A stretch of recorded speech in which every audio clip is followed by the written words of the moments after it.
գիտեք,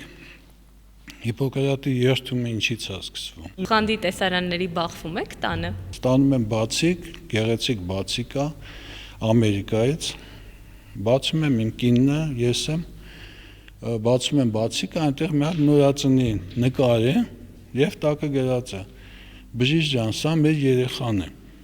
Պրոֆեսոր, երբևէ բժշկությունից հիասթափվելու առիթներ եղել են։ Իմ պրակտիկայում կատարվել է 16000 վիրահատությունից ավել վիրահատություններ եւ դրանք բոլորը փրկած կյանքներ են, որի համար ես շատ իմ Աստծուց շնորհակալ եմ։ Ձեր վարդերը մշակելիս հաճախ եք ինքներդ ձեզ հետ զրուցում, պրոֆեսոր։ Մտածում ես, ճիշտ արեցի, որ ընտրեցի այս մասնագիտությունը։ Չէ՞ որ հաճախ բժիշկներին Աստծո հետ են համեմատում։ Իհարկե ճակերտների մեջ դրված։ Ամեն դեպքում ինչ է հավատը ձեզ համար։ Չեխ գրող Յարոսլավ Գաշեկը ասում է, համեստությունը տղամարդուն զարդարում է, բայց իսկական տղամարդը զարդեր չի կրում։